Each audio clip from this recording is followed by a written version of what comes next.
Recipe soybean টিক্কা।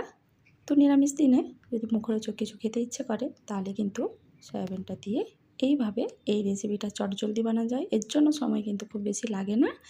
তো এখানে আমি নিয়ে নিয়েছি 250 গ্রাম সয়াবিন। এবার তাতে আমি দিয়ে দিলাম ফুটন্ত গরম জল। 5 থেকে 10 মিনিট ভালো করে এটাকে জলে ভেজাতে দেব। তো এই যে ভেজানো হয়ে গেছে, এবার আমি ওই জল থেকে তুলে নিয়েছি। আর এটা যতক্ষণ ফেনা ভাবটা না যায় ততক্ষণ এটাকে ধুয়ে বেশ ভালোভাবে জলটা ঝরিয়ে নেব। তো মোটামুটি ভালোভাবে এটাকে আমি ধুয়ে নিয়েছি। এবার এতে দিয়ে দেবো স্বাদ মতো নুন। এবার একটা নারকেলের আমি কালো অংশটা খোসা ছাড়িয়ে ওটাকে মিক্সিংয়ে দিয়ে ওটাকে পেস্ট বানিয়ে নিয়েছি। ওই নারকেলের পেস্টটা আমি দিয়ে দিলাম। এখানে কিন্তু এর স্বাদটাই কিন্তু বেশ খুব ভালোই লাগে। তো যেখানে নারকেলের পরিমাণটা যদি আরও বেশি দেওয়া হয় তাহলে কিন্তু আরও ভালো লাগবে। তো এখানে আমি একটা নারকেল দিয়েছি। এবার আমি দিয়ে দিলাম লঙ্কা গুঁড়ো। আর এখানে একটা ভাজা মশলা ব্যবহার করেছি, সেটা হচ্ছে এলাচ, দারুচিনি আর লং। এই ভাজা মশলাটা অবশ্যই কিন্তু দিতে হবে, এর স্বাদ কিন্তু দ্বিগুণ বেড়ে যাবে। তো এবার সব উপকরণ আমি ভালোভাবে একটু সময় দিয়ে এটাকে মাখিয়ে নেব। তো এটা আমার মাখানো হয়ে গেছে। আধ ঘন্টা আমি ঢেকে রেখে দিলাম।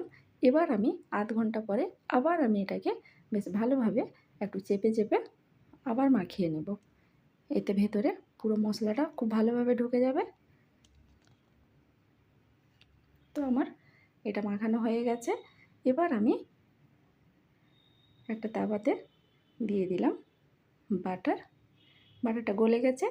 এবার এই সয়াবিনগুলো দিয়ে দিলাম। এবার আমি অল্প অল্প করে বেশ মিডিয়াম টু লো আঁচে এগুলোকে লাল লাল করে ভেজে নেব।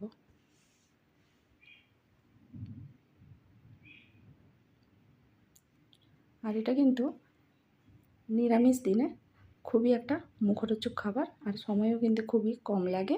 তো তাড়াতাড়ি কিন্তু কিছু খেতে চাইলে এইভাবে নিরামিষ এই রেসিপিটা অবশ্যই বানানো যায়। তো এটাকে মাঝে মাঝে আমি খুন্তির সাহায্যে একটু চেপে চেপে দেবো, যাতে ভেতরে পুরো রসটাই বেরিয়ে যায় আর খুব একটা ওপরে মচমচে ভাব আসে।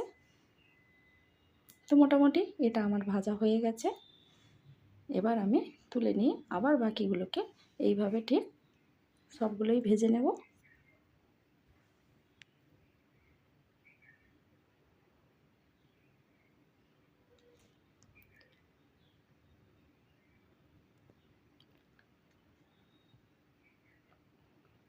তো মোটামুটি সবগুলো আমার এখানে ভাজা হয়ে গেছে। এবার আমি এটাকে একটা প্লেটে ঢেলে নিলাম। আর এটা খেতে ভীষণই ভালো লাগে। তো নিরামিষ দিনে এইরকম নিরামিষ সয়াবিন টিক্কা অবশ্যই বানানো যায়, খেতে ভীষণই ভালো লাগে।